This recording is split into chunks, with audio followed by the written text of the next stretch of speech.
Dear friends, welcome to third session, I believe.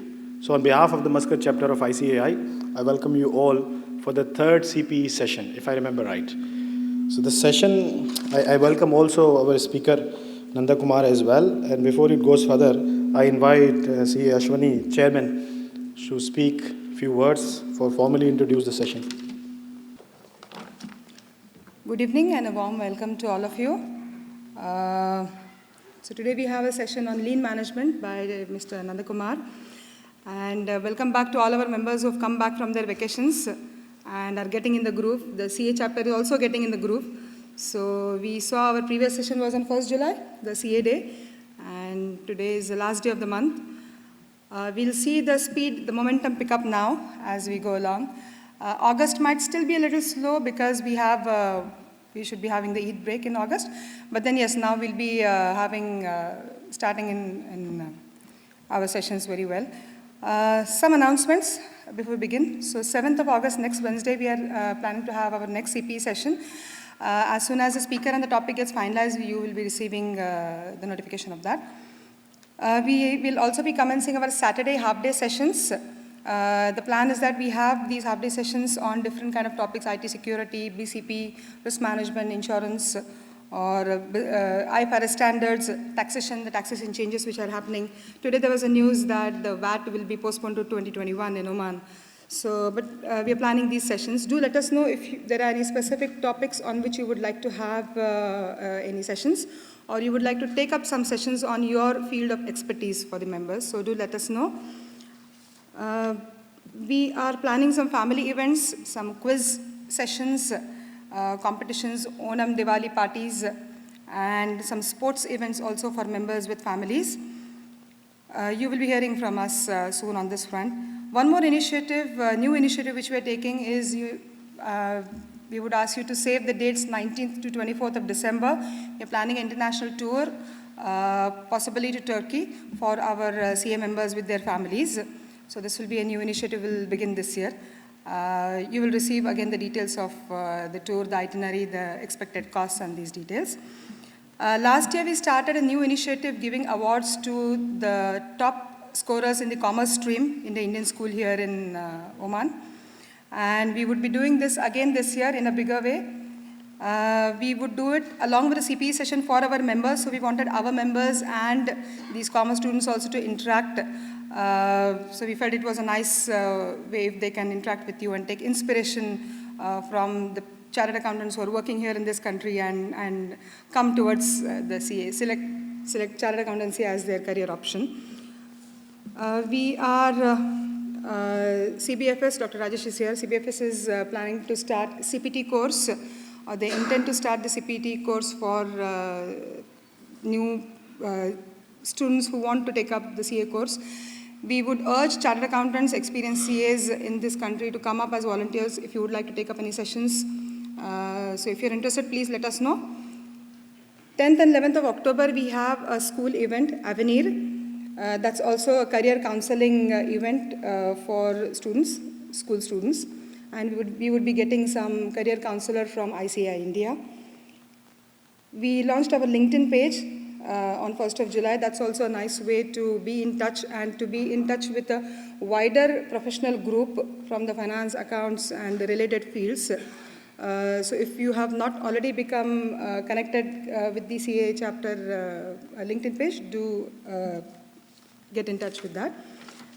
And so a lot of initiatives are being planned, but all these initiatives are for the members. So if you have not renewed your memberships, please do so soon. And we have a lot of chartered accountants in Oman who have never become the members of this chapter. So I urge you to, if you know anyone who is a chartered accountant but not our member, do let them know about the chapter. We can approach them and they can become our members. Even the Saturday events which we are planning, those will not be chargeable. So first time we are doing these half-day sessions, they will be for members and they will be not separately charged. There are no other separate registration fees for members. So without taking much of your time, I would hand over again to Shaz. We are looking forward for a wonderful topic on lean management. Thank you very much.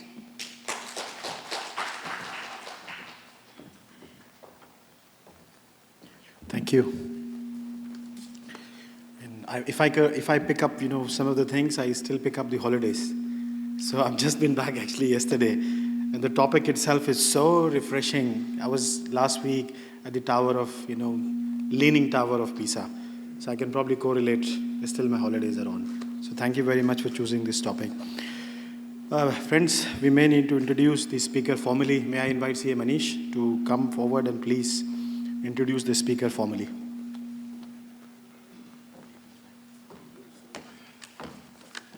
Thank you. Cindy, it's a pleasure to introduce today's speaker for lean management, Mr. G. Nanda Kumar. So Nanda Kumar is having more than 17 years of experience in quality assurance and process excellence consulting. He is a partner in SSA International LLC, a company based in Oman. Mr. Nanda Kumar is an MBA in finance and holding certifications like ASQ, Certified Master Black Belt in Lean Six Sigma, Certified ISO 27001 Lead Auditor, Certified Lead Auditor for OHSAS, Certified ISO 9001 Lead Auditor, Certified Business Excellence Assessor. His core competencies are Lean Six Sigma implementation, business process management system, quality management system, process modeling and simulation technique, and statistical analysis using software, information security management system implementation.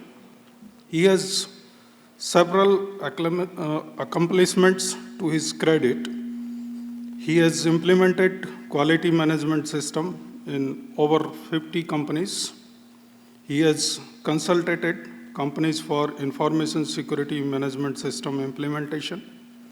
He has provided training to process modeling and simulation techniques and statistical analysis using software.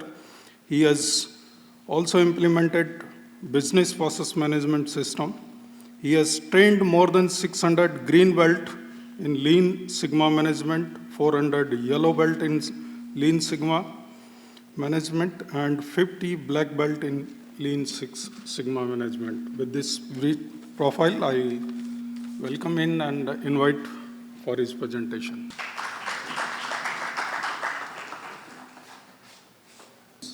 Before we begin the session, we have a customary to give a book bouquet. May I invite C.S. Anil Varghese, please, to come forward and give the book bouquet to the speaker of the day.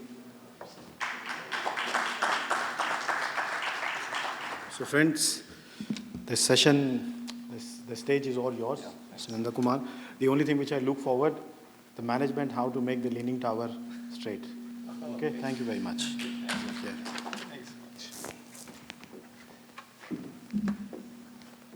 Good evening. Am I audible? Yeah. So it's a pleasure and honor to be here to present my experience here rather than teaching, because I'm quite sure that you must have seen how companies work and how lean is applicable. But nevertheless, this is my point of view and what we have seen over a period of time in different industries to understand and give my version of what we have been doing in this country, and also the lean applicability in different industries, both in manufacturing and service industries, and also how much profit we have saved. So nowadays, whenever I walk into any company, the first question they ask, fine, Lean or Six Sigma, how much money you can save for me? Can you save me 500,000 Riyal in the next 6 months? You tell me that. And you select any project, it's fine, but save me the money. Especially the CFOs. They say, for example, the difference between CEO and CFO is, what I have seen here is, CEO interested to bring in the culture of lean, for example, lean thinking. Whereas CFO says, fine, culture is important, lean thinking is important. How about the money savings? Because we are at this point, we need to save the money. So how lean helps to save the money? How lean helps to arrest the profit leakage is what the topic. Though lean management what was given to me, but nevertheless I felt a profit leadership is the theme people are looking for. So how can we bring in the profit leadership? Why every company is suffering from the profit which they are supposed to make it, the entitlement, but they are not able to make the entitlement profit. So where exactly the things are going wrong is what I'm going to share. So it's about 1.5 hours. And also, I want to make this more interactive session because I'm not going to teach, but I want to get the perspective of yours as well in terms of, not in terms of the tools and techniques, but in terms of your experience in your industry. So that will add value to the whole discussion here. Is that fine? Yes. Yeah, thank you. So quickly about, I thought of introducing my company quickly. So 1999, Chairman N.C. Narayanan. So across 20 countries we have served so far. And this is the leadership team. And if you look at, we have worked so far across many value chains in terms of both manufacturing and banking and financial and other industries. Specifically in GCC countries, these are all some of the clientele list, not the exhaustive list here. So we are working with so many companies in terms of, for example, one of the utility company where they have signed a contract in terms of 3-year lean management implementation, 3-year contract. They said it's not about training people, it's about how much profit you can save, how much profit leakage you can arrest, how much cost can be reduced. The 3-year journey talks about not in terms of lean certified bills, but in terms of money savings. So that kind of a partnership what we have in every company. So these are all some of the countries where we have worked so far. So primarily we partner, somebody asked me what is SSA, what do you do? Is it about lean, is it about process excellence? He asked me what is meant by lean, is it about IT? Primarily this company we have been serving to partner with the client to grow mutually. So you grow profit, revenue, that's where our growth is all about. That's how SSA is all about. These are all some of our training programs, certified internationally as well. And some of our publications, so the Lean and Six Sigma subject, what we have learned, and we have released our own book. That's about SSA. Quickly, so I just want to build the scenario here before I get into the subject. So the scenario building, what I have seen in my experience of 17 years, both in India as well as in Oman, there is a transition happens. Especially in India, the transition happened during 1991 or 1990s. Can you guess what happened during 1990s? Exactly, globalization. So primarily the globalization, opening up the economy to the world, that was happened during 1991. Actually, before that, the scenario is like this. I picked up a couple of pictures here. What was the scenario post-India, post-independence? If you can see, if you remember, Ambassador was the only car, Premier Padmini, and Bajaj. In fact, Bajaj scooter, the quality of the Bajaj scooter is like this. You have to tilt the scooter every time to start. That was the quality. And especially the cars, if you have not used for a couple of months or even a couple of weeks, you can't start at the first crank. That was the quality of the cars we used to have. Whereas even now, for example, even after a month or so, you can start any car. So that's the kind of a quality over a period of time. So this was the only option given by the government or the economy at that point. But now, the same thing here. You can see that in the development in India, the growth over a period of 20, 30 years, you can see. I don't claim it's because of only lean. It's not about saying, because of lean we have moved. The whole point is the competition. In every time when I discuss with the management here and the management team here, when I ask a question, why you are all so protected? This economy is protected, the company is protected. They don't really see the sense of urgency, what we used to have 20, 30 years back. That's what is happening in this country. They don't see the sense of urgency in terms of there is a customer, there's no competitor now, but they can just come in and one day they will just swallow you like, horizontally they will swallow you. One of the company where we have done the transformer manufacturing, I don't want to name the company, they felt lean is something 10 years from now, we are not ready yet. So we don't want to set it up, they said. One fine morning they found across the, Rusail, there is a factory suddenly erected and they wanted to open up. They found out that factory was from Dubai. It's a new manufacturing company for transformer manufacturing, complete lean layout. So they didn't even know the company was being built. So that's the kind of scenario what we have. So now they are hurrying to implement the lean in the existing factory. You know how much, delay they have done? That's how it is. So whereas we have done a simple survey in terms of ease of doing business, both in India and in Oman. I just compared between India and Oman. There's a survey which talks about ease of doing business. What do you mean by ease of doing business? What do you mean by ease of doing business? So how complex to open up business here? The complexity scale, in a scale of 1 to 100, 1 being the best and 100 being the worst. So Oman stands at 78. So currently we are doing a project in one of the utility company, ease of doing new electricity connection. They stand at 68th number, which means so complex the process is. For example, if you give an application on the day 1, you will get the connection on day 70 on an average, and that's also not guaranteed, which means you can't open any business here 2 to 3 months. You don't know when you will get the new connection and start the business. And also, if you can't get the new connection, you are not able to bill the customer, you are not able to generate the revenue. It's not about only the business, you are not able to generate revenue. That's the level of urgency what we have at this point.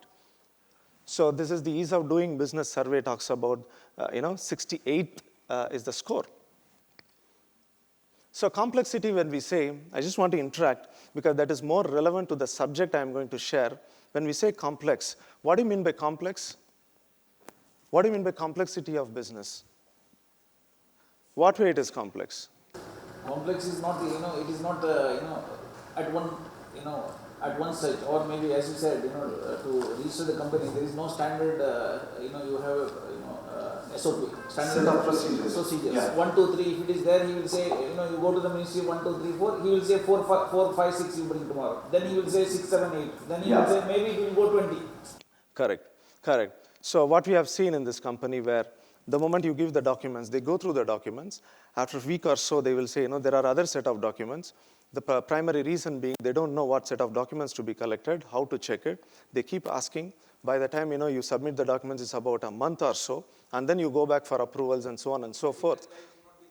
Yeah, somebody else will take care of it. With that result, I keep doing the same thing. The value doesn't flow. That's what the lean talks about. Lean talks about how can I do the value creation to the customer in a shortest span of time.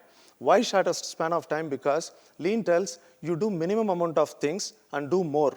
Do more means the more productivity, more number of transformers to go back to the customer, which means I need to do several set of steps which are all minimum in nature. So and then achieve the value, which is not the case in most of the companies. For example, I did an assessment in one of the companies here in a logistics. So for example, a customer walks into the branch and he has to hand over the parcel and register it and then walk away. Do you think how much time it takes? Handing over the parcel and you walk away. Pay the money and walk away. So how much time, any guess? How much time it can take? 10 minutes is the... So 30 minutes on an average. I was sitting at the branch for a couple of days and weeks, in fact, collecting the data, observing how people are doing it, just to prove them how lean can help them. The moment customer walks in, he takes the token and he sits there at the waiting hall and he's just sitting there for 15, 20 minutes. I was curious to know why this guy is sitting there for 20 minutes. Then I went to the counter and then looked at it. The customers are waiting here. What are you doing here? I'm searching the parcel. So we don't know where we have kept. And plus the number of forms I'm asking him to fill up, 5 forms to be filled up.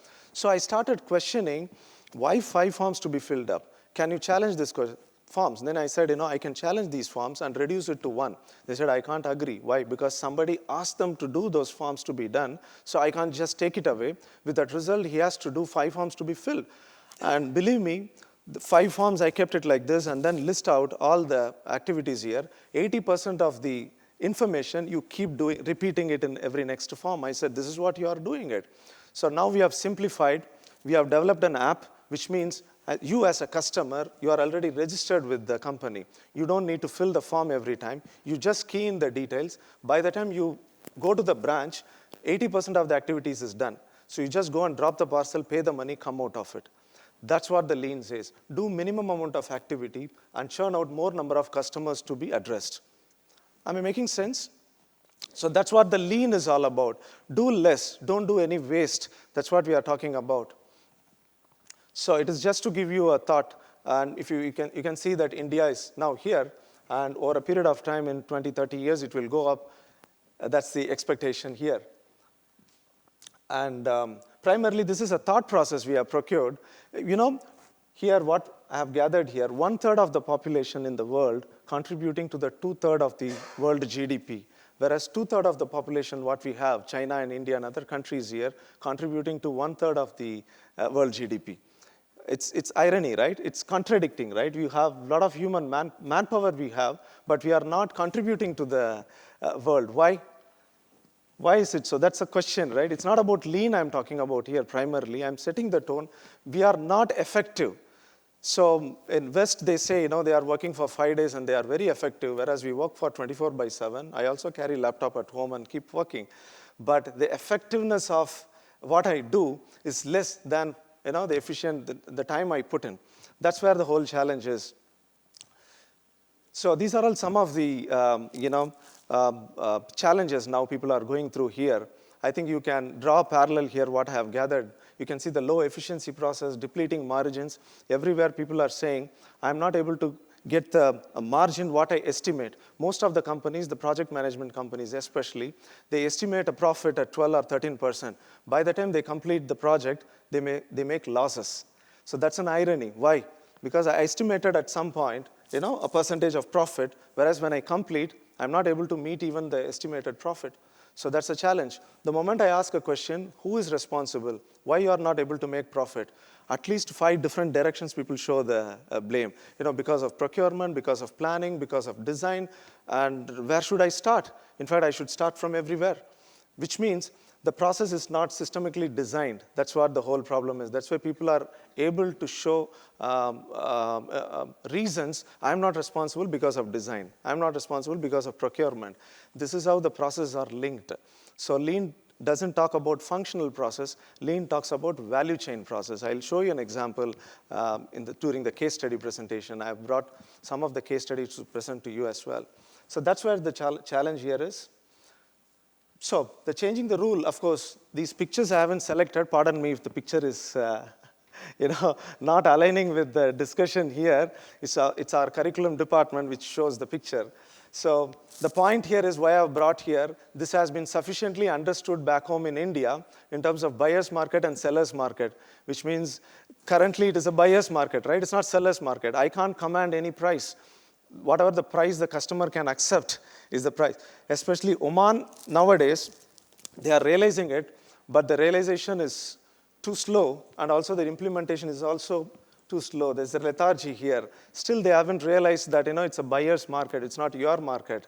So you can't protect yourself for long, which means it's just a matter of time. What we have faced back home in India is what the realization we are bringing. Because you can't just thrust upon them lean. You're supposed to do the lean. People won't take it. But what is challenging them? Your business model is not sustainable. Your business will face a challenge, roadblock. That's what we need to sensitize them. Then you do lean or Six Sigma is just a matter of choosing which subject to implement it. Isn't it? So here, in the context of globalization and reactive and proactive leadership, I have a different context to share with you. Can I ask questions? So what is reactive and proactive leadership according to you? Reactive institution comes to reactive. Proactive, you do it on your own to move certain things. Okay. In the context of process improvement, in the context of business model to sustain, what can be reactive and proactive? What a proactive leader would do? For example, purchase department is there. They have a plan for what is to happen in this month. Okay.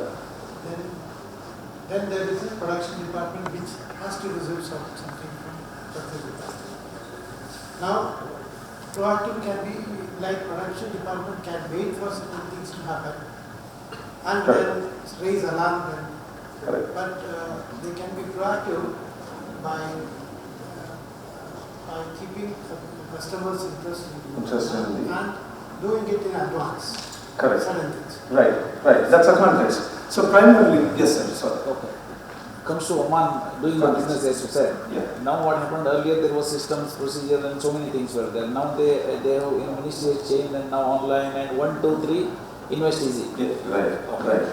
Now the scenario, as you said, what happened now in the ministry, no investors. Only people, even if you go to the Ministry of Commerce, earlier there are people. Right. Systems are not ready and things like that. This is reactive. As you said. Now They are ready, but there is no investors now. Correct. So incidentally, recently the ministries, we have approached the ministry. They wanted to implement lean in the ministries. So we are going to have a session in the month of September, what lean can do to the ministries. I believe it's a very relevant subject to them because many of your processes are linked to the ministries' approvals and ministry guiding the rest of the industries in terms of taking decisions. So in the context here, the proactive leadership is like this. In the lean context, lean parlance, here it is like this. See, every company wants to earn money, isn't it? And the intention is also to make profit. It's not the intention that I want to make losses, right? But somehow, the design of systems are not aligned with your intention. With that result, if a process starts at P1, P2, P3, and finally you send the product to the customer, your value chain doesn't take care of the cost aspect of it because it's huge cost-heavy processes. That's why the profit margins are eroding, profit leakages are happening. In fact, I wanted to share with you what are the profit leakages happening. Profit leakage means something which we are not sensitized enough to look at it. Your earnability is going down. The entitlement of profit is not there because your cost is somewhere people are. For example, rejection is a profit leakage. Rework is a profit leakage. Rework is an acceptable norm in many companies because any rejections, they say, yes, we do rework, we put some money, and then you send it across. For example, one of the cable manufacturing, when I asked a question, especially in cable, they lose heavily because of customer rejections. When I asked a question, there is a term called cost of poor quality, COPQ, which is a theme for Six Sigma because Six Sigma talks about quality. So I said, why not we select projects through cost of poor quality? He said, we don't have even a system to measure how much loss we make because of cost of poor quality. So first of all, we have to set up a system to measure cost of poor quality, define COPQ, and then you select a project. Can you see that? The level of organization maturity, which means I don't know my profit is eroding. I don't have even system to measure it. That's a kind of profit leakage. So the topic here, what I'm talking about, profit leadership through lean. There's no profit leadership here because I don't have even a system because I'm making losses here, which I don't measure. That's the level of system. I don't blame the people. I'm not here to blame the people or CEO or CFOs. That's the way you have designed your systems. So lean challenges the system, whereas Six Sigma challenges a process, errors or defects. So lean is about the entire system. Starting from marketing to till you deliver, how well you deliver to the customer. That's what the lean is talking about. For example, how McDonald's is delivering that you don't need to go manually and then select it, right? It's just a drive-through. So there are only a couple of steps to order. By the time you reach, the product is ready and you just come out of it. Can you see how many customers I can serve in a given period of time? That's what the lean is all about. That's what lean thinking is all about. It's not about the tools. Am I making sense? Yeah? Am I communicating? Any questions in between? You have any opinion you want to add it? You can add at that point itself. Yeah? I welcome your question as well. Yeah? Please. Yes, sir. Maybe I think, as you said in the opening remarks, scenario 1990-91. Okay, we are witnessing the same thing. As we have Royal Decree 50, 51, 52, 53 is come and the economy is opening up. That is how you have proactive challenges and things like that. As the ministry is calling you for the lead, there is a lot of opportunity. It's happening in a slow pace, but nevertheless they are also pushed. So unfortunately, what I have seen back home in India, the same here, unless somebody pushing you, there's nothing proactively. No, I see that 5 years down the line, I will not even exist. If somebody can see that kind of a visionary what we need. It's not something, you hit the roadblock and then you say, there is a roadblock. You don't need to even say that, you know very well. So that's the kind of visionary what we need. That's where the lean helps you to, save profits, save losses. That's what I'm talking about here. So this is a very interesting slide. It's shared in a LinkedIn. So can you see this? An optimist says the glass is half full. The pessimist says the glass is half empty. Whereas the lean guy says, why is the glass twice as big as it should be? So that's what the lean thinking. So this thinking is what we are trying to create in the minds of the people, not just a tool. Everybody can teach a tool. VSM, everybody must have heard about it. Whereas when you ask, have you done lean? Many people say, we have done lean. What have you done? Value stream mapping. We have done 5S. That's not what lean is all about. Can you bring such a thinking in the organization? Lean thinking is a perspective. It's a philosophy. That's what we wanted to bring in. Right? That's what the interesting slide. Here, if you look at, this is our impression of Oman here. If you see the GCC countries overall, your growth is like this. The plan for improvements, what we have seen here, it's like this. Whereas the world-class companies are somewhere. So 1 year, 2 year plan is not enough. You need to catch up. That's the level of gap what we are seeing in terms of best practice. People are asking everywhere, can you bring in best practice? We said, best practice is something far away. First of all, you have to set things right. Then only you can benchmark the best practice, what is available. For example, one of the banking institutions here, I've done a lean study just to share. To share them what lean can do to a banking industry. So he asked me to choose a process. I said account opening, savings account opening. So he asked me, why have you chosen this process? Because we do it in 20, 30 minutes, meaning a customer walks in and we do all that, whatever formalities. 20th minute, he goes with the welcome kit. Isn't it so? So he asked me, why have you chosen 20 minutes process to re-engineer our perspective of lean? I said, no. Explain me what happens to the forms which you collect after customer walks out. He said, there is another section called central processing unit. These applications will go and data entry will happen. That's the end of it. So I was curious to know, because as a lean thinker, I see everything as a value chain. I don't see in silos. I don't see bits and pieces. I see everything in a straight line. Then I said, I want to look at this process. Finally, when I found out 10% of the customers experienced not 20 minutes, but 7 days. So I wanted to prove that. Why 7 days? It's like this. Once customer walks out, the application goes back to the central processing unit and they go through every application and they found a lot of errors. Photo is missing, or proof is missing, or signature is missing, and so on and so forth. With that result, they pack all this and send back to the branches, go and talk to the customer. With that result, sometimes your ATM won't work because they would have frozen it, or account is frozen, or you can't apply for further features because your account is still not processed. That's the kind of processing they are doing. In a banking industry, 7 to 10% of defect is highest level. In fact, I benchmarked, I went back to India and studied the ICICI Bank process because that's the highest level. So they said that their defect rate is less than 1% in terms of first-time right account opening, whereas here 7% defect, which is approximately 2 or 3 sigma level of quality. That's the level what we are working. So then I proved, no, this is what lean can do to you. So look at it not as a branch and 20th minute, look at it as a value stream. The value is still not complete.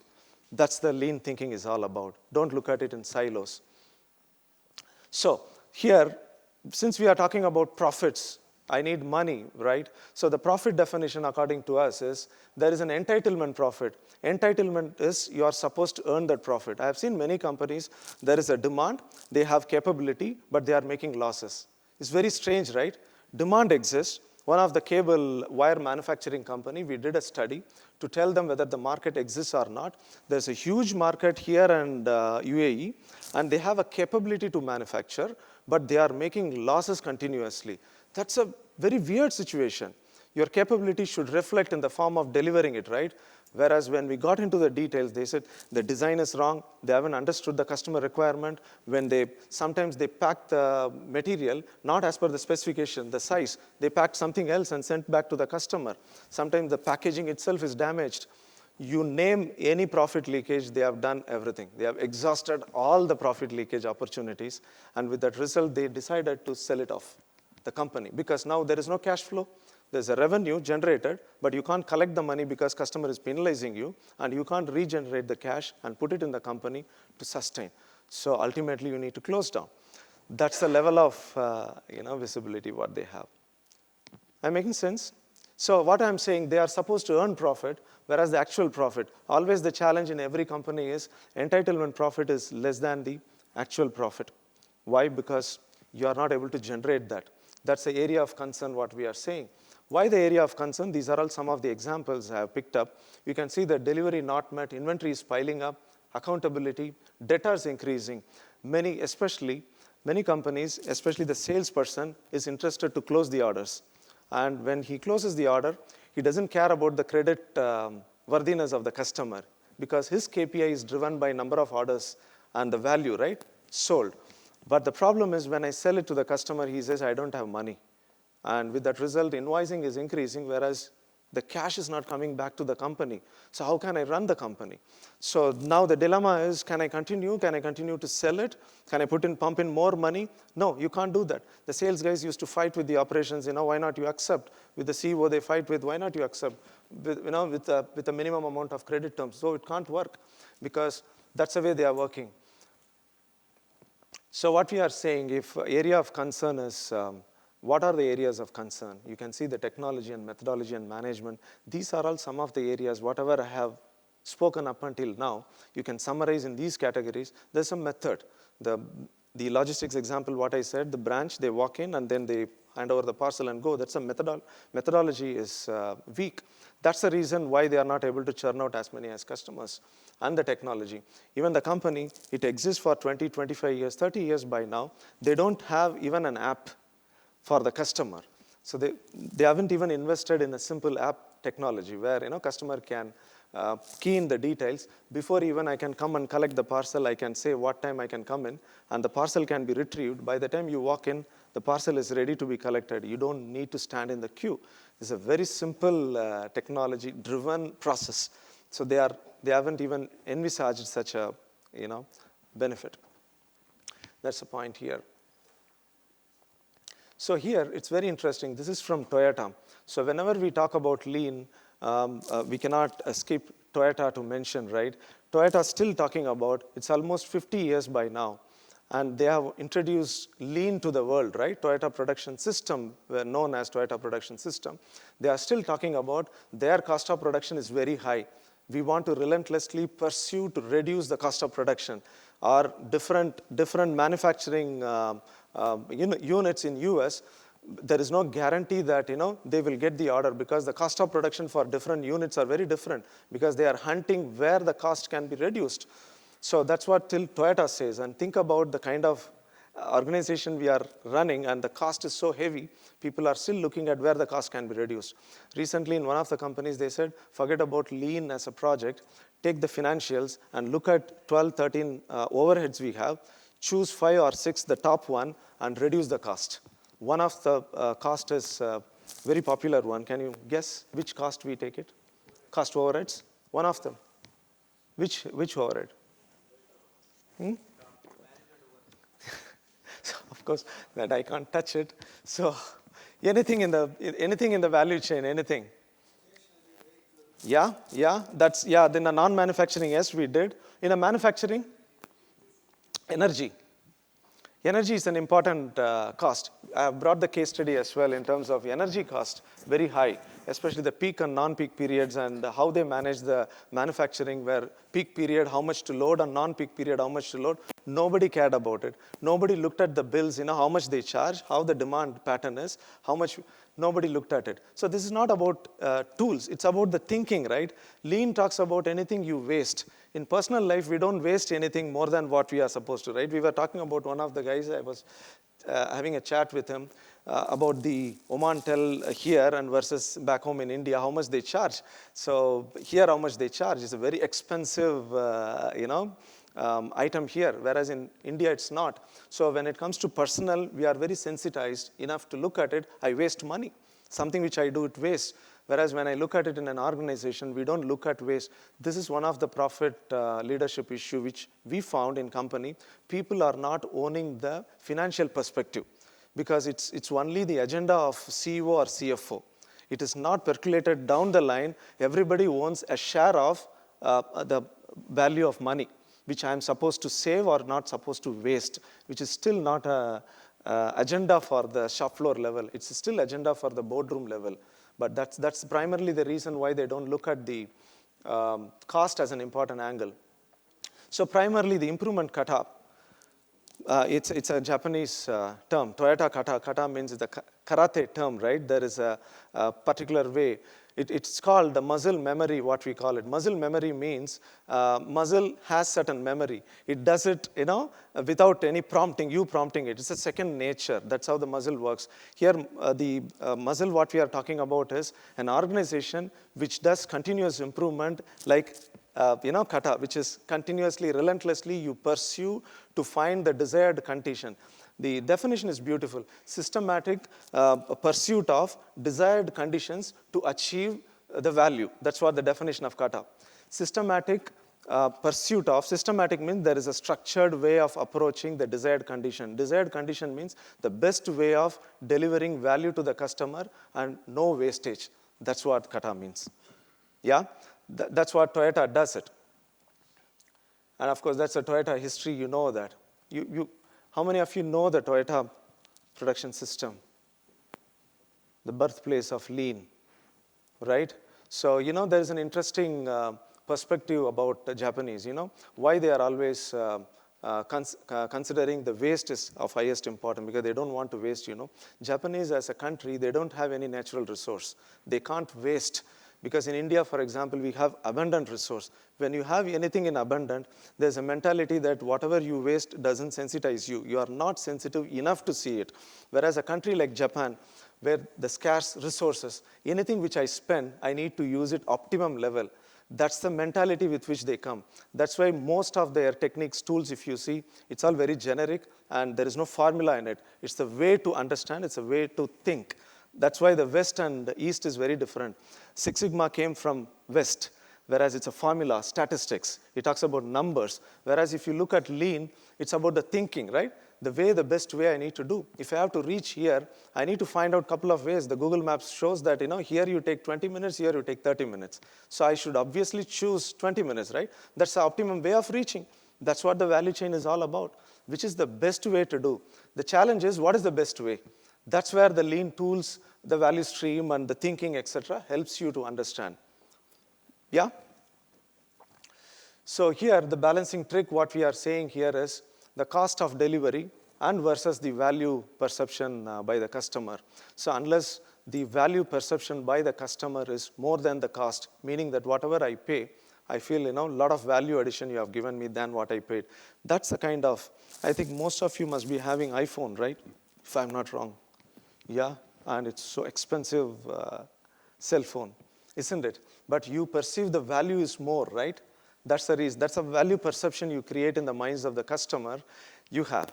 So despite the cost you pay. So the value perception is very high.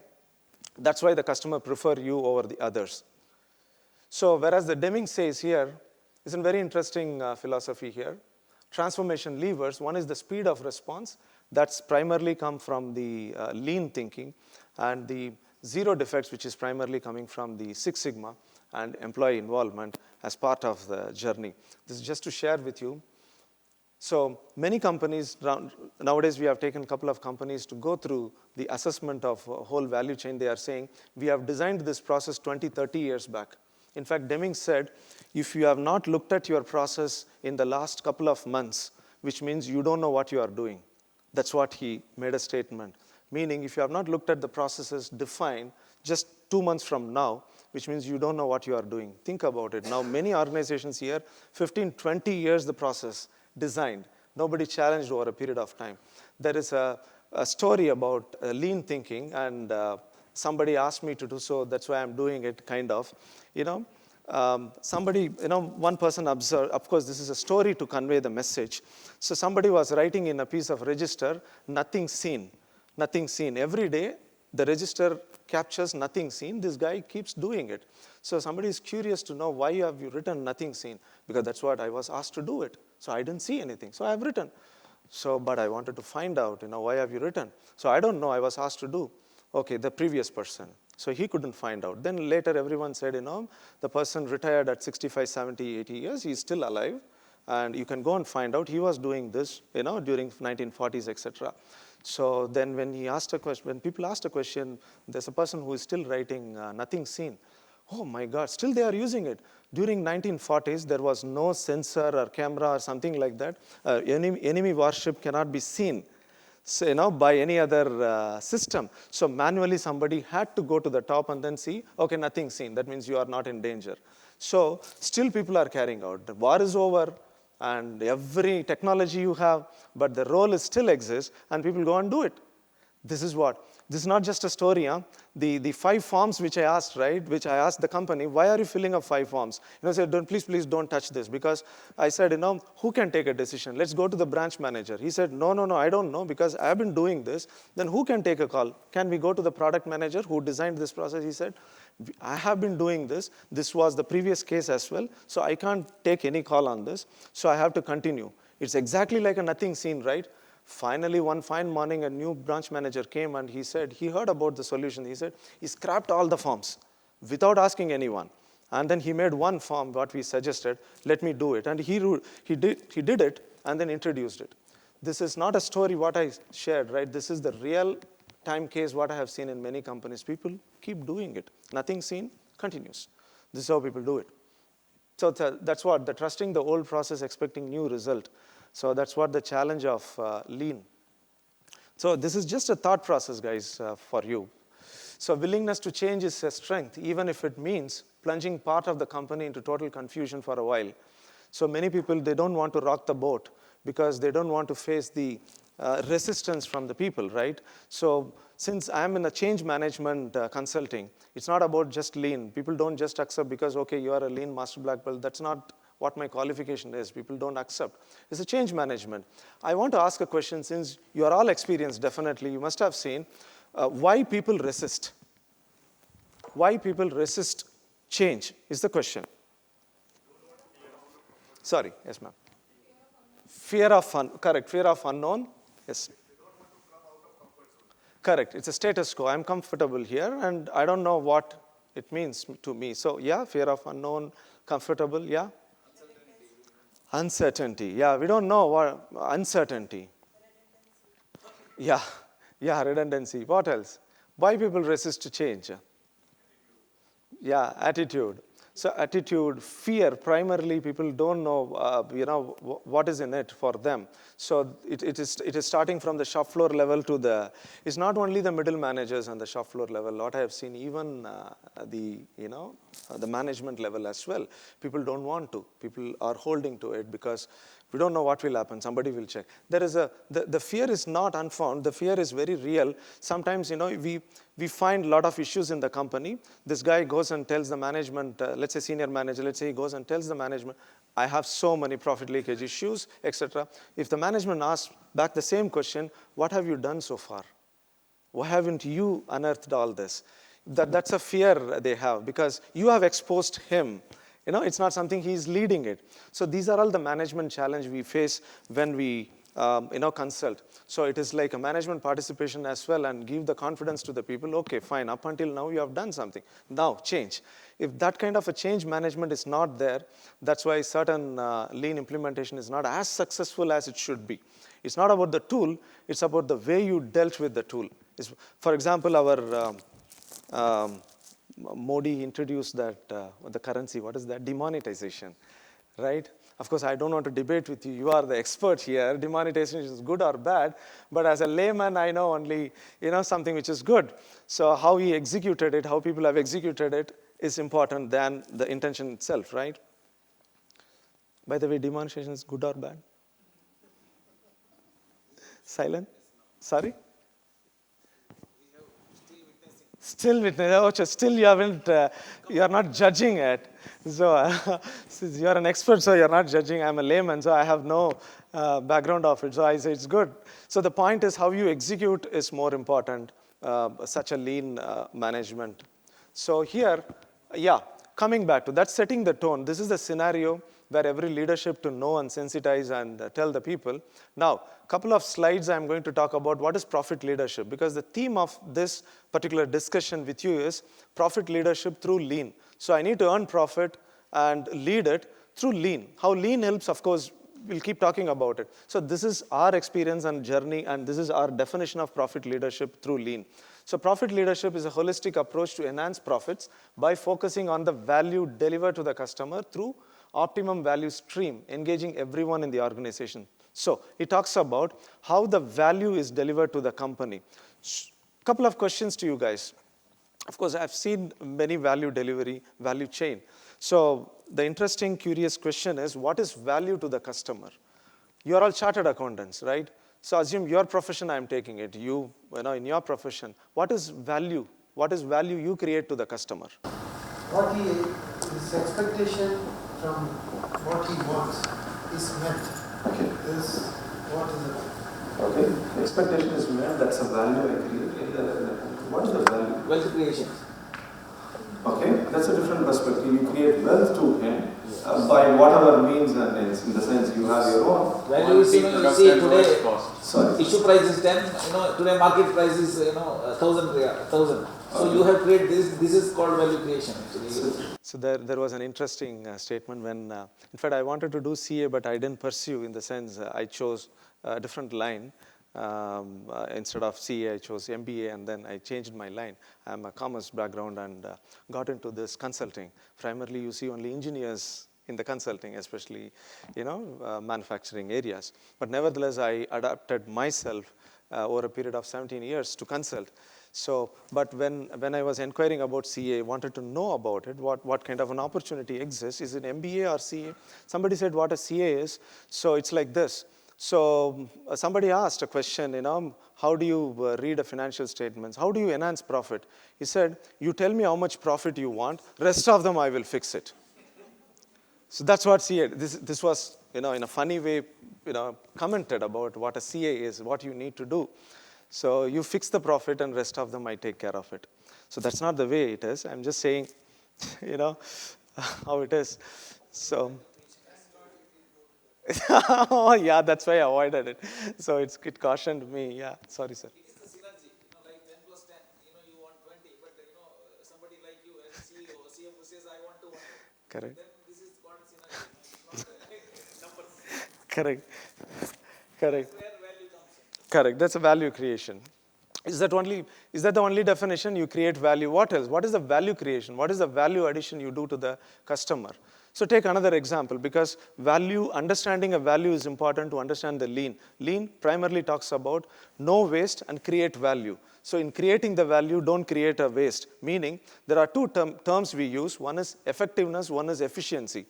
Do you think these two are different in the business context? What is the difference? Efficiency versus effectiveness. What is the difference? Yeah, but in what way it is different? I'm running my business efficiently, I'm running my business effectively, or I'm running efficient as well as effective. What difference it means? Okay. Okay. First answer is right. Yeah. Okay. Efficient and effective. Still not.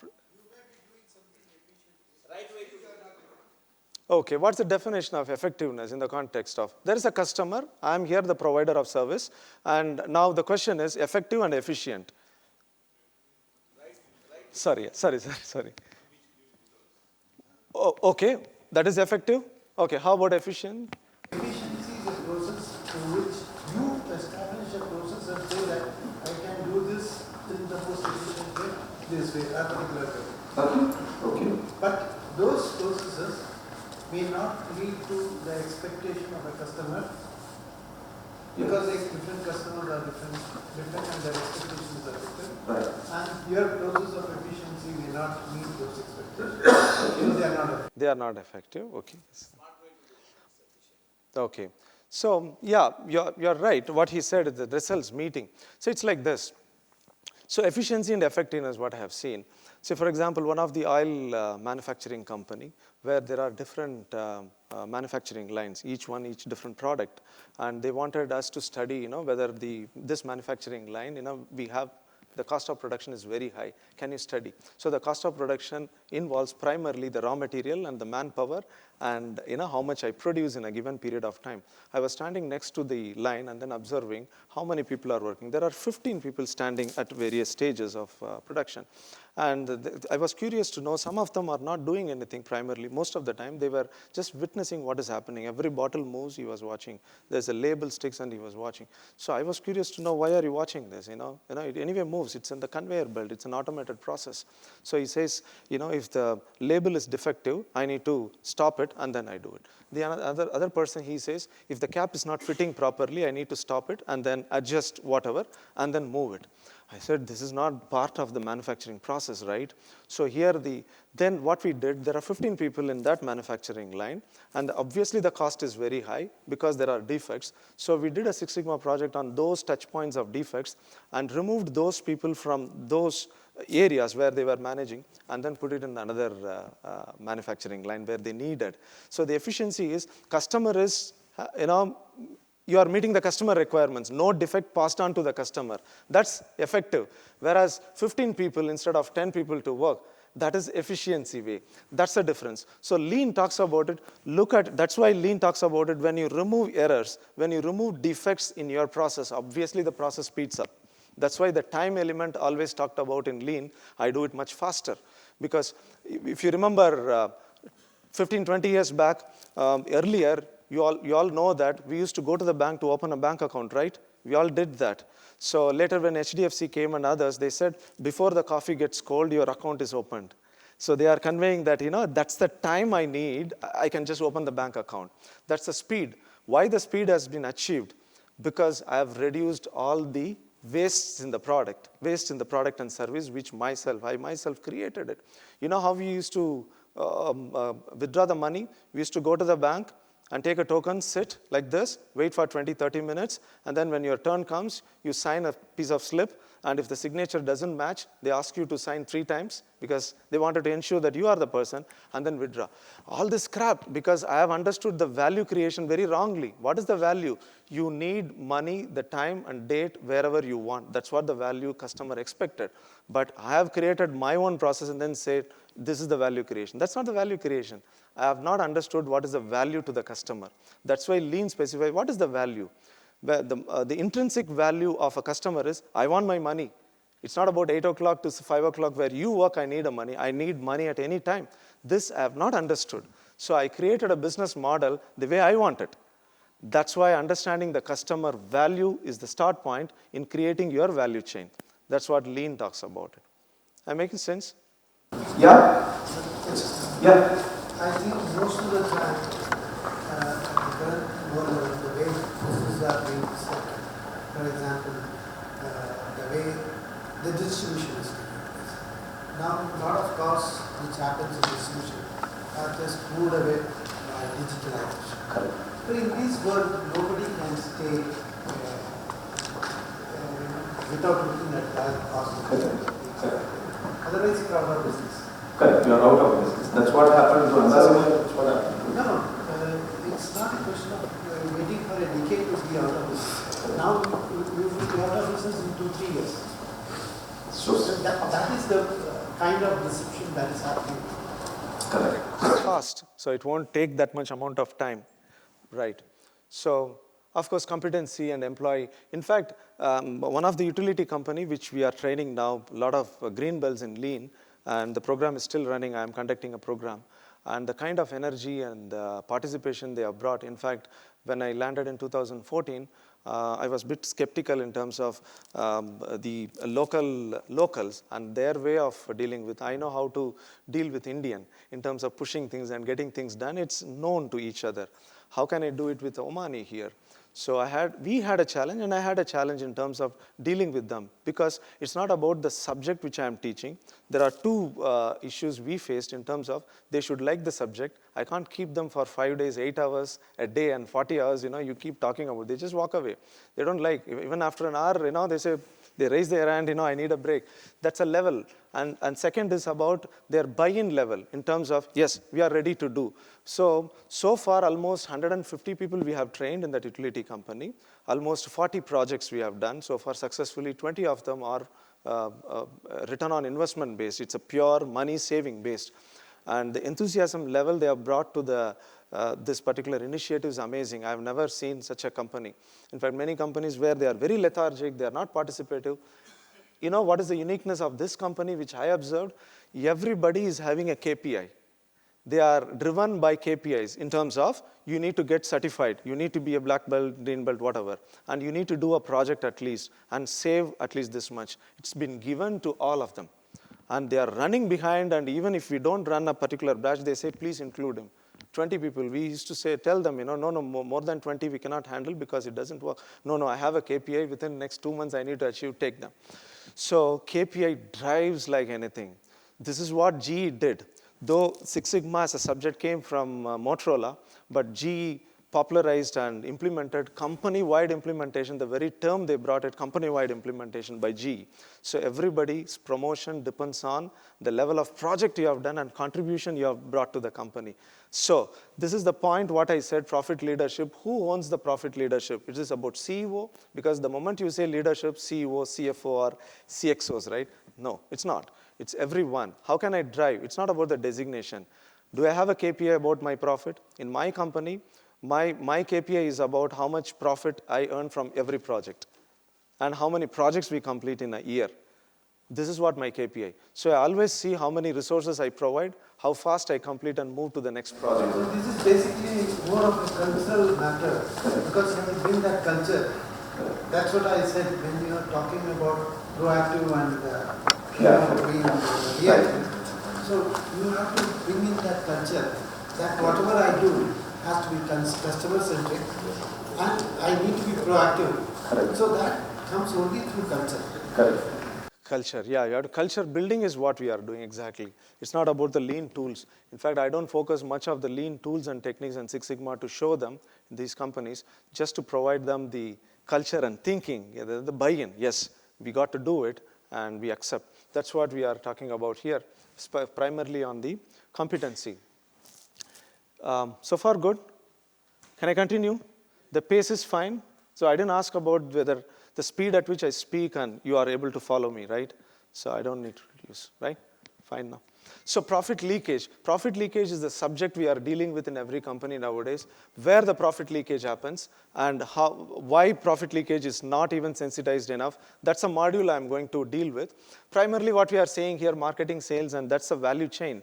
You can draw a parallel to any business. Marketing is the start point of acquisition and inbound logistics, manufacturing, and so on and so forth. These are the areas where the profit leakage is happening. I'll give you a couple of examples and also ask you what profit leakage can happen at a marketing or what profit leakage can happen in inbound logistics. For example, if you take marketing and sales, nobody is responsible for profit leakage. They are responsible for order booking. So the moment you ask, because of you, we are struggling, they don't take it. Classic example here is they close certain orders and without checking the customer background, and they just dump it. And the moment you have delivered it, people are not able to collect the money, especially the finance, you have debtors, right? So debtors, bad debts, etc. it's happening, and you go and ask the sales guy, I'm not responsible. And they debate. That's a profit leakage we are talking about. It's not about only the product. Can you just highlight inbound logistics or inbound means the procurement, the supply chain, and the manufacturing. What are the profit leakage areas from your experience? I'm sure you must have seen, right? So I want you to share. What are the profit leakage? Is that a difficult question? What's the profit leakage of outbound logistics? Yeah, delay in supply chain. Many times I have seen the product is ready to be dispatched, finished goods stock. See the difference in financial statements, as you are the auditors, chartered accountants, inventory is an asset, isn't it? As per the classification of financial statement. Inventory is not an asset from a lean perspective. Yeah, the inventories are raw material, work in progress, and finished goods. The moment inventory is seen, we get sensitized. The moment you walk in and then you see raw material stored here and how much waiting in between and FG is waiting, then it's like an antenna. Now we know this company is not managed properly. System is not there. So inventory is not an asset from the lean parlance. So inventory is also profit leakage throughout. This is what the value chain. What we are saying here is how fast I can marketing to distribution, final dispatch. For example, one of the switchgear manufacturing we are dealing with, switchgear, it's not even a manufacturing, I should not say, it's an assembly line. Because once fabrication is done, rest of them are assembling. What do you mean by assemble? You get nuts and bolts and other things, and then you just assemble as per the design and then send it back. And this company particularly, none of the orders, they send it back to the customer as per the promise by the sales. Why? When we investigated, this is what they are saying. My lead time for procuring the material itself is 12 weeks, whereas the sales guys are closing the order saying that 13 weeks from the PO, I will deliver.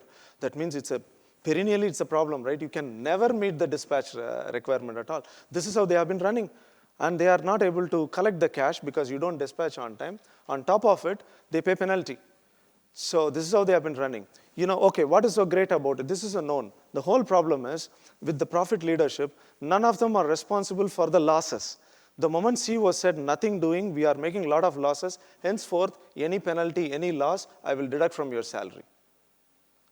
Indirectly, he says the KPI. He didn't say it in a positive way. The whole point is, now you own the KPI. Now people are owning the KPI. That means if I don't move the item, I'm going to, get it. That's the level of change what I'm talking about here. So this is what I have experienced. What influenced the profit leakage here is, one is people don't have financial perspective. They have no idea about how the profits are made. I'm just coming here and doing certain activities, swipe a card and go out. Yes, I'm efficient. I'm doing it religiously, what you have asked me to do. But the question is, whether I'm earning money, whether I'm causing loss to the company, that's not part of their agenda at all. That's what I'm saying, financial perspective from the people side of it. Second is, of course, process and system weakness. Whatever up until now I talked about different companies are all process weakness. For example, one of the cable manufacturing, where we have done a project and saved almost 300,000 real worth. It appeared in the books of accounts as well, in the sense, packaging. So they used to package the cables in such a way where they spend excess material. So lean thinking is what it says. Am I doing something more than what is required to the product? That's the question, theme, right? Yes, the size of the cable thing and how much material you do it. What are the excess thing which you are going to do in packaging? Because package is something you unwrap it and then dismantle it. It's not something usable to the customer, right? Where I'm putting a lot of money. So we re-engineered just a thinking, nothing else, waste thinking. Waste means, in lean, there is a terminology called, acronym called TIMWOOD. Have you heard of TIMWOOD? TIMWOOD stands for transportation as per the lean is a waste. Inventory is a waste. Waiting is a waste. Overproduction, overprocessing, defect, motion, these are all the categories of waste which consumes money. This simple, just a concept of this, we just applied in a packaging. I brought the case study as well to share. 300,000 real, just in a matter of 1 or 2 weeks, decided specifications. We discussed with the design team, we discussed with the quality team, what is the optimum level of packaging is required without compromising the quality. We arrived at 300,000 saved. Is it not a good news to the company? Just by bringing, you sensitize them what a waste means.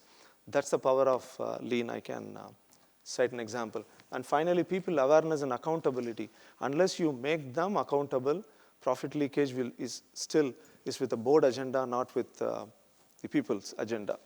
We have to change that. Now, Prime Minister Modi has said, right, even after so many years of independence, now he said, ministers have to come on time and they need to attend the parliament sessions. See, that's the level of accountability what we have. A Prime Minister has to say that. And also Prime Minister has to say that you have to clean drive, good initiative, but still we expect a leader to tell us clean. Same thing, you go to the company and it's a CEO has to tell, do it. That's the level of sensitivity what we have. So you can't blame the people. I'm not blaming the people. The whole point is, this is how you have created the system. So I'm happy about it. Why should I? I will not come out and then say, Sir CEO, I am responsible for this. Why should I say? That's the level of behavior we create. So another classic example is, in KPIs, we always say lead and lag indicator. Do you know what's the difference of lead indicator or lead KPI and the lag KPI? What could be the difference? What way it is benefit by knowing lead and lag in a business context? What is the benefit of knowing lead and lag indicator with respect to profit leakage? Profit leakage, if it is in the lead case, you are taking the advantage being the first mover in the market. In terms of introducing the product and things like, maybe your research cost and things like, maybe more. Whereas the second guy in the lab, he will know what is the defects and he will produce, and maybe you sell for 100 real and the guy may sell for 50 real or maybe 25 real, where make money. Possible. Any other view, lead and lag indicator? You're all chartered accountants, right? You look at numbers, na? That's why I'm saying what numbers you look. It's like this, sorry, sir. What numbers, meaning lead and lag, the difference in definition is lag is something post-event, right? Everything happened and come back and tell you is a news to you. I can't do anything about it. That's the definition of it. For example, a training program I do. So during the train, let's say 5 days of GB training program. After 5th day, I collect a feedback or I talk to the participants and then, have you liked it? Did I communicate to you? Was I audible? What difference it does make? It doesn't make any difference. It will make to the next program. But lead is, I'm interested to communicate. I'm interested to share the knowledge here. I keep asking questions here and there and check and also do a quiz and also ask them to participate just to know they are all with us. That's a lead and lag indicator benefit. In the context of profit leakage, the whole point is, at the end of it, I have a case. Simple one slide, I have made a sensitivity analysis from the financial statements. The company is continuously making losses for the last 5 years. It's a plastic manufacturing company. They manufacture road blocks and so on. They have posted a loss continuously for 5 years. Now they are asking whether I need to run this company or shut it down. That's a question they are asking. That's a lag, right? You can't do anything about it. Then the question comes, what are things you monitor? How systems in your company? Do you have system to know how things go? The answer is no, no, no. Which means without having a lead indicator, it's like driving your vehicle, right? Without knowing the dashboard and how much petrol you have, you don't know about it. You will come to know about it when it stops, right? That's what is happening between lead and lag indicator. So lead indicators are very important. Some of them are number of orders in pipeline, conversion rate, collection versus revenue, because many times people book sales in the books of accounts and show it to CEO. Oh, we have made sales, sales, sales. He has no visibility about the collections. So you have sold 2 million, but collected only 100,000 on an average. And then you buy money from the bank and pay interest and showing only, sales to the CEO. And what is so great about it? That's what I'm saying. Where the profit leakage is happening and then have a lead indicators there is what the game is all about. Yeah, and another thing is lead indicator, very interesting from the lean perspective, I'll share with you. What lean did to the organization is, many times I've seen, if there is an error, defect, something wrong, something went wrong, usually people keep it under the drawer, right? In the sense, it is hidden. Whereas when a lean, in a manufacturing, when things move orderly in the line, when anything stops in the manufacturing, immediately the light glows. There is a system created, which means you tell the whole shop floor, that means here there is a mistake. Unless I fix the mistake, I cannot run the process, which means I'm forced to fix the mistake rather than keeping it under the wrap. That's what the lean is all about. That's why it always talks about moving the value chain. So any stoppage immediately highlighted. Otherwise, the switchgear manufacturing, I said, every time when I ask a question, who is responsible, 5, 6 directions they show, and they escape, all escape. By the time you do the review, everything is done and they escape. Why? Because it is not sensitized. Error happens, defect happens, stop there, and the person has to fix it. That's not the way the value chain is run. That's another classic difference. Yeah? Any viewpoints, sir? Anything? Agree, disagree, yes, no, maybe? It's good so far? Quickly. Yeah, this is the example I wanted to share. The company which has continuously, these are all different segments like sales, and vertically we have written how much it was, 1.99 million to 0.94, and further down when we concluded it, and raw material and gross profit. So the case is, nobody can argue like this, okay, anyway, revenue has come down, so the cost and etc. No, the question is why revenue has come down. So we did a simple research, how much market they have. Market is there is a demand, they can do, but continuously they are making losses. That's what we gave them, next 6 months plan in terms of reviving how the market can be captured, the existing market itself. So a lot of loopholes in terms of fixing, even at the general manager level, fixing the responsibility of reviving the existing market. He just joined a couple of months back, not able to turn around, losses continue, no systems introduced, and this is the statement they are posting. This is a very disturbing scenario, right, for CFOs and the shareholder. What we are essentially doing is creating the shareholder value. If you ask me as SSA, what are you doing? It's not a lean and how many people I have trained. It is the shareholder value, creating the shareholder value. That's what we are doing it. We want to support them, earning profit and creating shareholder value. That's what SSA is all about, and the requirement is all about. Stakeholders value. I corrected. I stand corrected. Yes, stakeholder value. Thank you so much. Yes, creating value to the stakeholders is what our value creation is. So this profit leakage in this company, when we looked at it, I told you, right, everything. Loss of productivity, procurement, overtime. When I asked a question, why are you paying overtime? So their manufacturing load, always we look at it how much load you have, right? It has come down from 100 to 40%, whereas they are paying overtime cost. It's weird, right? Why overtime is required? When you don't have even a load to complete during the normal working hours, nobody knows. This is how we have been running. So this is what I'm saying. Overtime cost paid, everybody sanctioned. So the moment we look at it, we ask a question, the relation, the correlation between how you run, how you pay money, raw material wastage, and so on and so forth. So primarily the category of profit leakage here is delay in collection, bad debts, rejections, and delay in executing product. You have N number.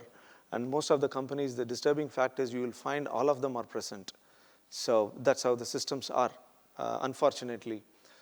So if this is the case, where all you will look at it, lean thinking changes all at the same time, acting as a vehicle for transformation. That's why I said, when I look at it as a value chain, I change everything. I don't do bits and pieces. Whereas Six Sigma is an isolated improvement. Six Sigma does an isolated improvement in the sense, if there is a defect in the form filling, it goes and looks at it, why the form is filled wrongly. It goes and checks why the product is made with defect. It doesn't talk about value chain. Whereas Lean talks about it, forget about fixing the wrong process. I want to know what are the right process to be there.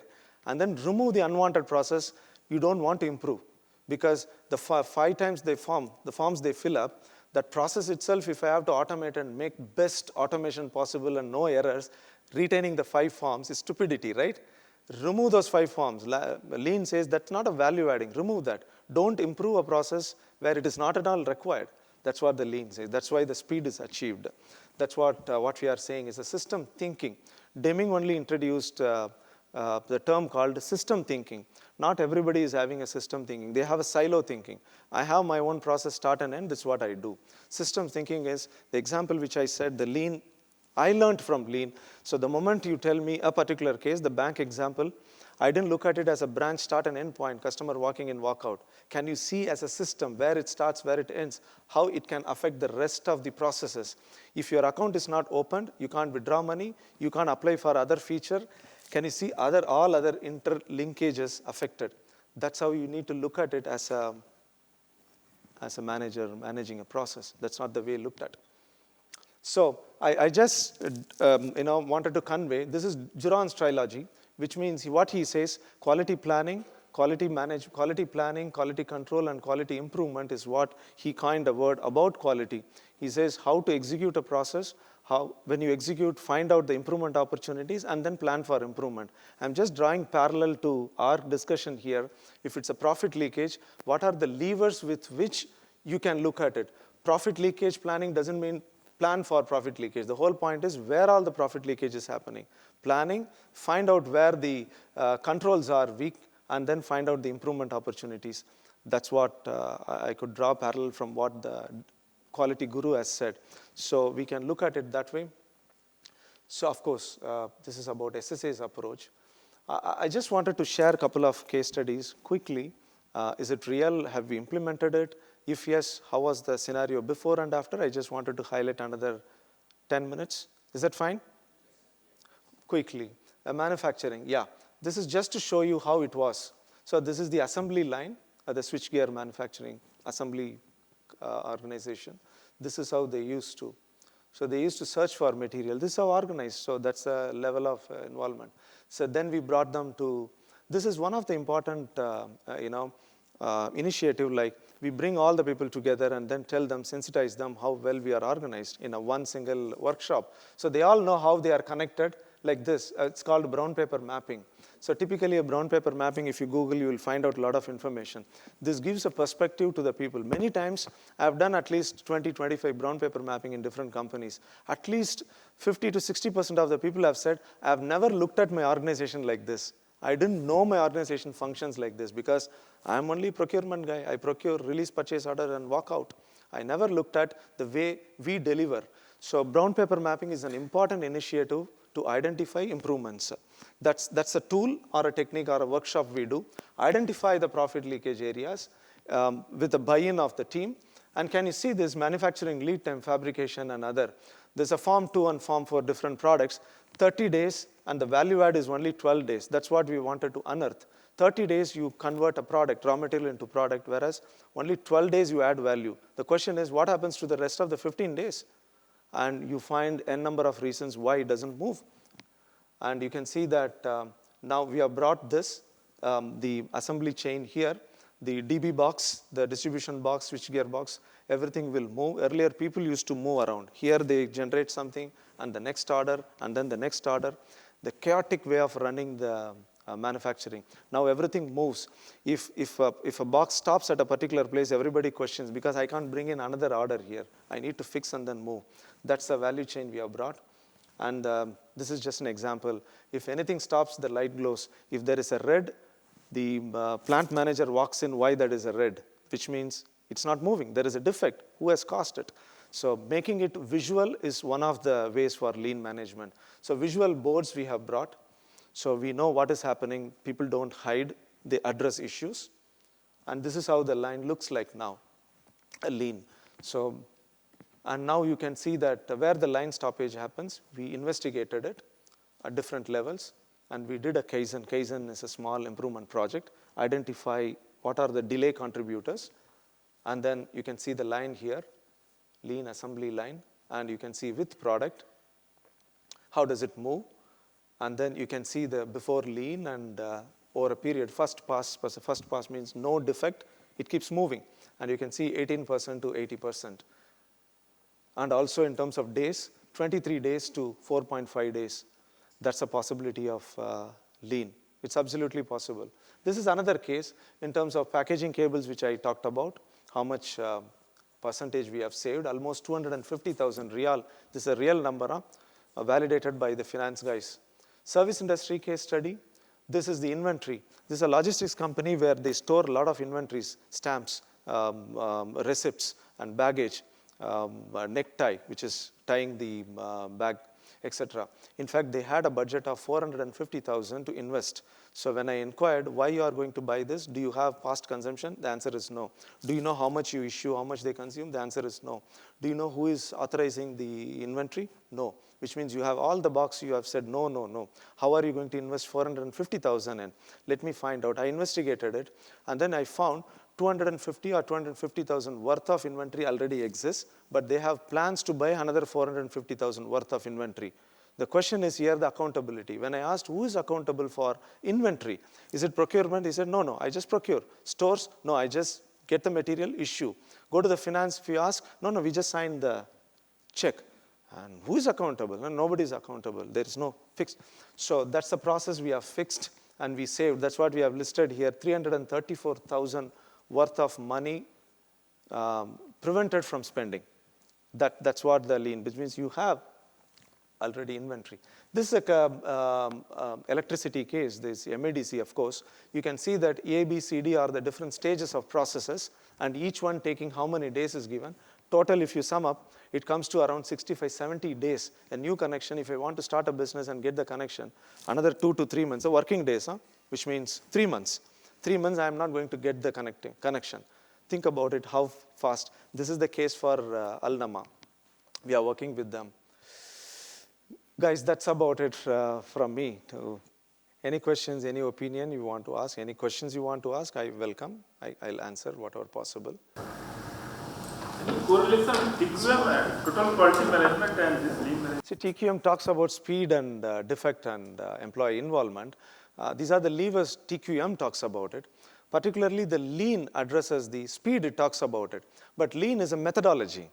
TQM is, that's a difference. Speed, it talks about it. The speed comes from the lean, and the defect element in the TQM, it comes from the Six Sigma. Lean and Six Sigma are the methodology to address the TQM, total quality management. That's a correlation, or it complements the... So lean management is mainly for like a process thing, or that, like for social responsibility or something, there is a lean management or something concept? How is it like there is a society, and then like a non-profit organization, there is lean management. Is it there, or means your presentation is mainly on profit? Suppose there is no profit and we do a lean management, so what you feel? So it's like this. It's, though in the context what we are talking about, his question is if it is a non-profit organization, does lean is applicable or not? Yeah. See, it's like this. Lean, in this context, nowadays the profit is important. So we are talking about profit as an element or end in mind to achieve. So lean is not about only profit, though it came from Toyota Production System and primarily addressing the value chain issues. Lean as a philosophy or thinking, anything you do more than what is required as lean can be applied. Even in a non-profit organization or in your life itself, whatever I do, I always give this exercise to the team whenever I train. Go back and 5-6 days of training and the coaching subsequently, go back and list out all the activities you do in your organization and also personally, and then classify what is value or non-value. At least 40 to 50% of the things you do itself a non-value, which is a waste which doesn't add value to you to grow. So it depends on the context, you can change it. That's a thinking, not as a tool. Look at it that way. Sitting in a non-profit organization setup, what would be important is the time or the resources which are put to use. If it is used in a better manner, then there might be more ways that it could be put to use. Good, very well said. Because even non-profit or profit, there is a value creation, right? There is something non-profit organization exists to create it. Obviously, you can do it in a much better way. So lean, yes, applicable. How do you address this behavioral changes in your lean management? So, see, one of the things what we do is, of course, these are all the methods where, first of all, we need to... People just walk out. It happens even in my program, no? While I teach. So, people say, it's time is over, you know. See, change management, there is no one single formula, of course. It's a change management, it's a very dynamic and the relationship. First of all, what are the change management issues? That's why I asked a question, why people resist change? Because I have a fear, because you may ask me to go, one. Second is you may ask me to enhance my competency where I may not be competent enough to carry out what you envisage, because I have a fear, because I am comfortable with it, because you are changing certain things and ask me to do different way. You must have heard when in India, from typewriter to computer, people opposed computer. So it's a stupidity to oppose computer. How can we embrace things? That's the reality. People have not faced the reality. That's why people don't change. The answer to your question is, when they embrace, I have no other option except to embrace it. People do it.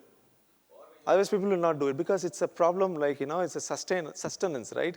So you have to get the buy-in of 2,000 people and keep talking to them. And, you say, I will incentivize. These are all ways to do it. Things will not happen. I want to know how the appetite to learn within the pupil is behaviorally.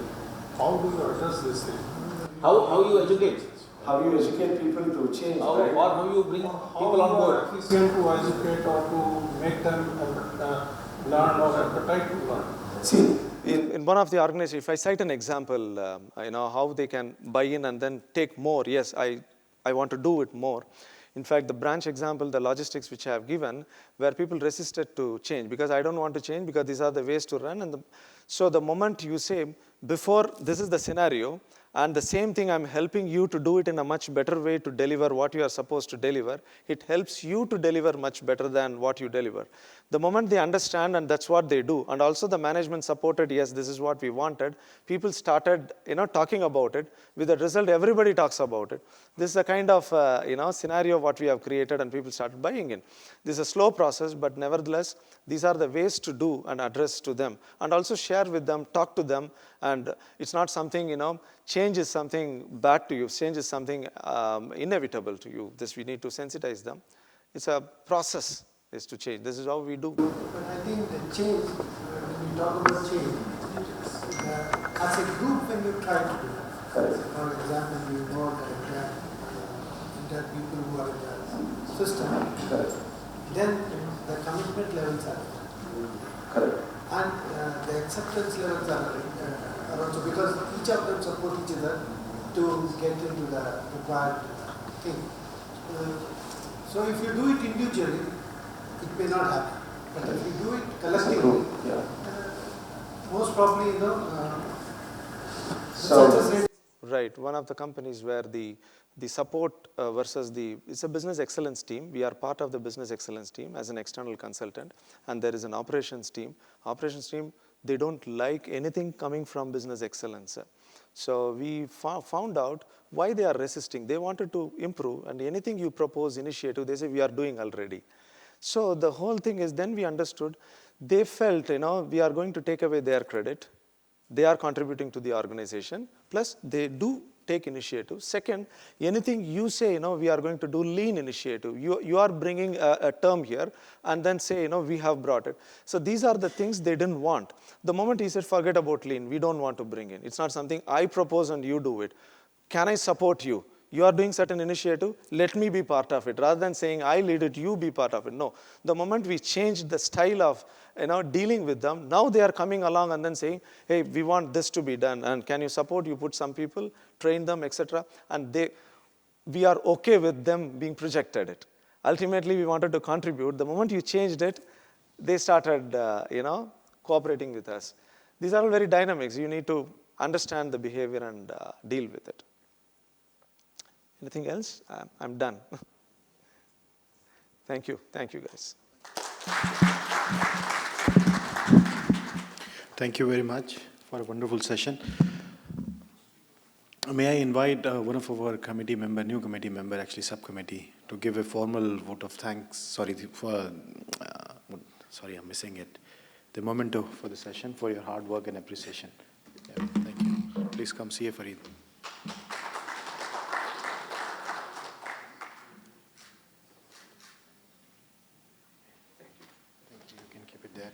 Friends, as a customary, the last bit left for the day is the vote of thanks. May I invite our Vice Chairman to offer the vote of thanks?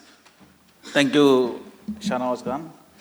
Thank you very much, Mr. Nandakumar, for your wonderful interactive engagement session on lean management. I'm sure all our members will take benefit and start practicing from tomorrow and in their organization and make changes. As you said, change is inevitable. Okay, we are all ready for a change and take to the next level. Thank you very much. And on behalf of Muscat chapter, we look forward to have one more session and look forward to see you once again. Okay. We also thank CBFS, our sponsors, and I also thank Dr. Rajesh Naik, who has been great supporters and for all our chapter activities. Thank you very much, and thank you one and all. Now I request all of you to join for a group photograph. Thank you.